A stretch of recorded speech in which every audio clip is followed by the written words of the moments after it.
আমাদের দেশে একটা কথা প্রচলিত আছে, ওলামা হজরতের কাছে দোয়ার জন্য যাই। ওলামা হজরতদের কাছে দোয়ার জন্য যাইতে আপনারা কি বলছে? কোথায় পাইছে নির্দেশ? কোরআন হাদিসে কোথাও বলা নাই আলেমদের কাছে দোয়ার জন্য যান।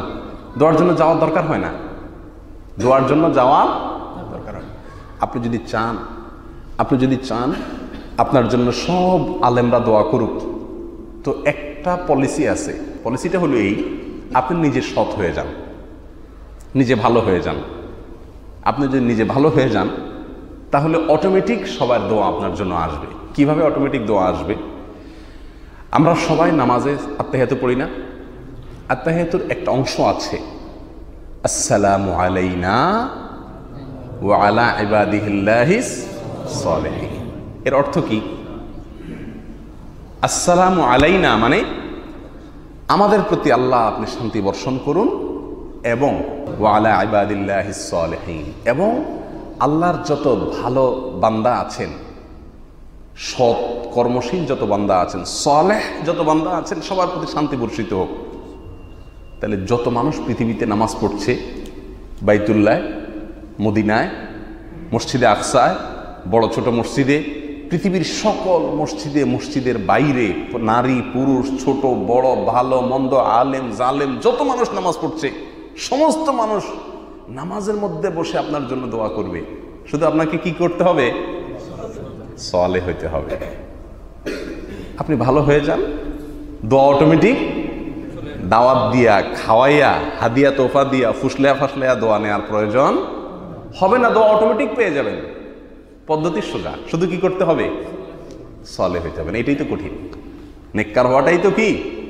আমরা চাই আমি আমার জায়গায় স্টিল থাকবো, আমি যে অসৎ আছি আমি সেই জায়গায় দাঁড়ায় থাকবো, হুজুর দোয়া করে পার করে দেখ।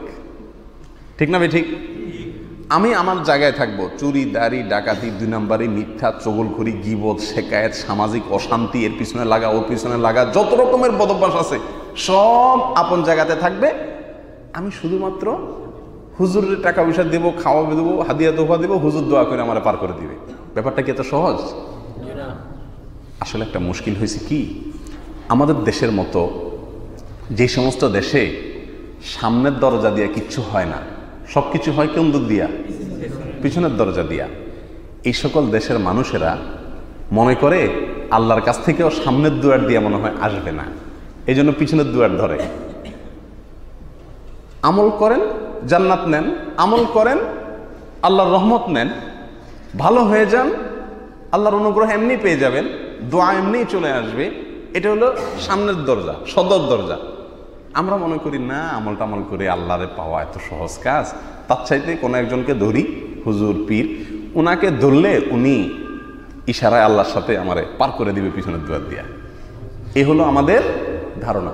দুনিয়াতে এটা চলে, আল্লাহর কাছে এগুলা চলে না।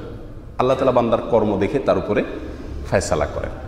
আপনি নিজে খারাপ থাকবেন, সারা দুনিয়ার সব আলেম ওলামা নিয়ে আসবেন, একেবারে বাইতুল্লাহর ইমাম সাহেব আসবে, মদিনার ইমাম সাহেব আসবে, মসজিদে আকসার ইমাম সাহেব আসবে, বাইতুল মুকাররমের ইমাম খতিব সব আসবে, সারা বাংলাদেশি ইমামরা সব আসবে, কানতে কানতে জারে জার হয়ে যাবে, আল্লাহ হাজী সাহেবরে আপনি জান্নাত দিয়ে দেন। সারা জীবন আপনি কুকাম করবেন, আর ইমাম সাহেবদের কথা আল্লাহ আপনারা জান্নাত দিয়ে দিবে? ভুল, এটা কখনো হবে না। প্রিয় বন্ধুগণ, তাহলে আমরা যদি চাই সব ইমামদের অটো দোয়া, এটাকে বলে কি অটো দোয়া, সব ইমামদের, সব নামাজিদের, সব ভালো মানুষদের অটো দোয়া পাইতে চাই, তাহলে আমাকে কি হইতে হবে? সালেহ নেককার হইতে হবে। কাজে কর্মে কথা বার্তায় চিন্তা চেতনায় সব কিছুতে আমাকে সৎ হতে হবে, ভালো মানুষ হতে হবে। আপনি ভালো মানুষ হয়ে যান, আল্লাহর কসম সমস্ত পৃথিবীর সমস্ত মানুষের দোয়া আপনার জন্য অটোমেটিক চলে আসবে। অতএব বলছিলাম যে ওলামা একরামের কাছে দোয়ার জন্য যাব, এই কথা ভুল। কিসের জন্য যাব? শেখার জন্য যাব। এখন মানুষ শিখতে যায় না আলেমদের কাছ থেকে, মানুষ আলেমদের কাছে কিসের জন্য যায়? হুজুর দোয়া করেন। আমি বহু বছর ইমামতি করছি, জীবনে কোনোদিন শুনি নাই কেউ এসে বলছে যে হুজুর চলেন বাসায়, কি হয়েছে আমাদের পারিবারিক একটা বিষয়, একটু সেটাই সমাধান দরকার, চলেন। এটা শুনি নাই। তবে প্রতিদিনই মানুষ বলে চলেন একটু দাওয়াত খাই। ওলামারা যে কত বড় জায়গা, সেখান থেকে যে আমার নেওয়ার কত কিছু আছে সেটা আমরা বুঝি না। প্রিয় ভাইরা আমার, কোত্থেকে কি নিতে হবে, কার কাছ থেকে কি পাওয়ার আছে সেটা বুঝতে ভুলের কারণেই আজকে আমাদের এই অবস্থা। আপনি যদি দোয়া নিতে চান আপনার বাবা মার কাছে যান, দোয়ার জায়গা। কারণ এ ব্যাপারে হাদিসে প্রুফ আছে। রাসূল করিম সাল্লাল্লাহু আলাইহি ওয়াসাল্লাম স্পষ্টভাবে বলেছেন বাবার দোয়া সন্তানের জন্য এটা মিস হয় না। আপনি হুজুরে যে হাদিয়া তোফা দিচ্ছেন, খাওয়াচ্ছেন, ফুসলাচ্ছেন, ওই জায়গায় টাকা নষ্ট না করে বাবার হাত পা টিপেন, মায়ের কাছে যান, সেখান থেকে আপনি তাদের মুখ দিয়া তাদের অন্তর দিয়া দোয়া বাইর করান, ওইটা আপনার জন্য কাজে লেগে যাবে ইনশাআল্লাহ। আল্লাহ তাআলা আমাদেরকে বোঝার তৌফিক দান করুন।